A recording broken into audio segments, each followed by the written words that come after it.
The Extraordinary Rendition of Janos Farkas. Chapter 16.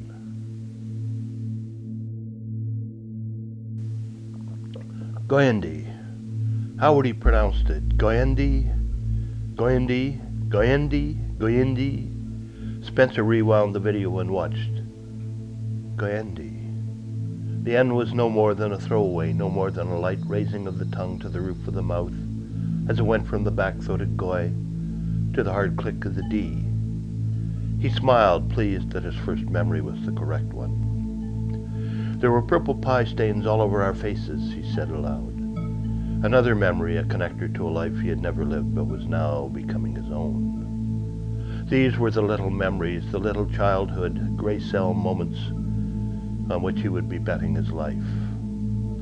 He pushed record on his own video camera, looked into the lens, and said, "A pie from the widow Goyendi's window. She was a rich bitch and hated kids." He moved his lips as Janos had, rounding his mouth and arching his right eyebrow. That was difficult. Arching his left was easy. But the right one was something else.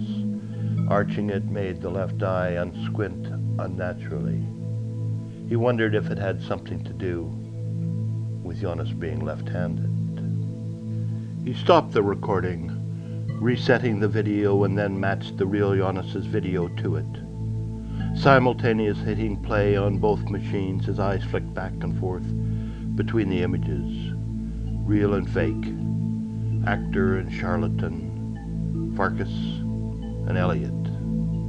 Both the words and the actions were close, very close, like twins. But even so-called identical twins are not absolutely identical, and his life depended on the unmistakably identical.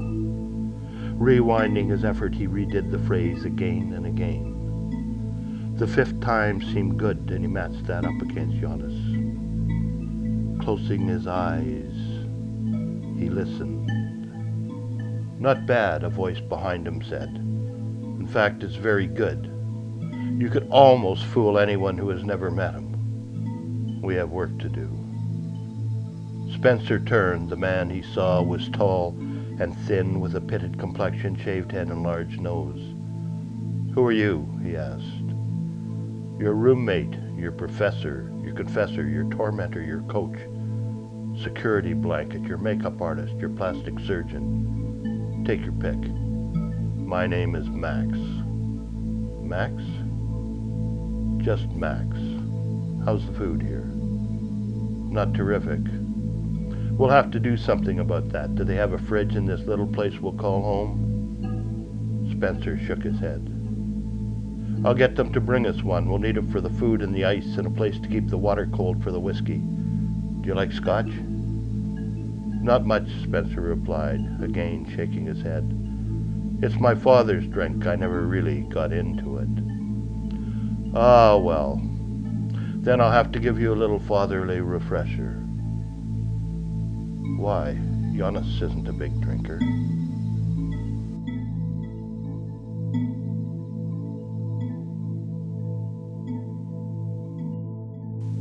"No, but Howd likes his scotch.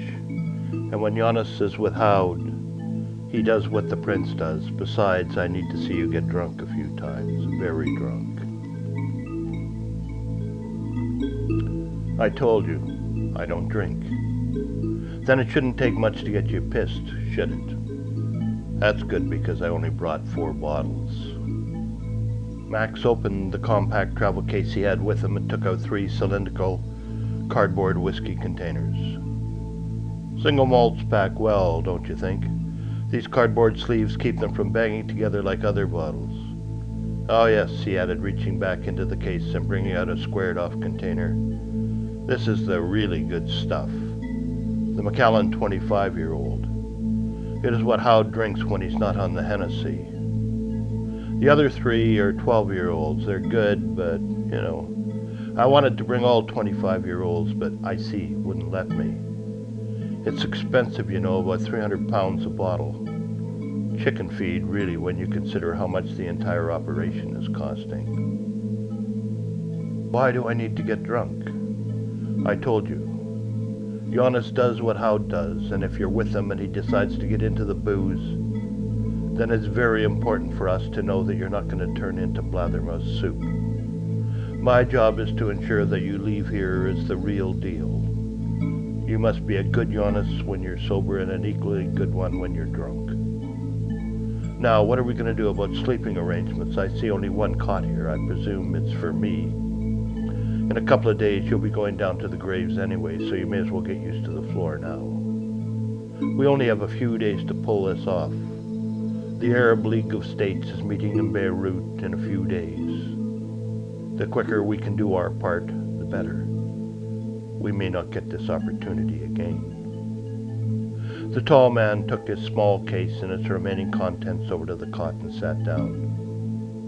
"It's not the most comfortable, is it?" he said as he stretched out on it. "And not as long as I like. I'm 6'4". Spencer walked over to the man, sat on the edge of the cot, and put his hand just below the man's right elbow.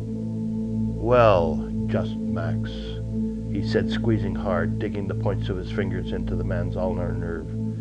"I've got a news flash for you." "Christ," Max said, sitting up, but unable to break Spencer's grip. "That hurts." "The news flash is, the cot is mine, the floor is yours."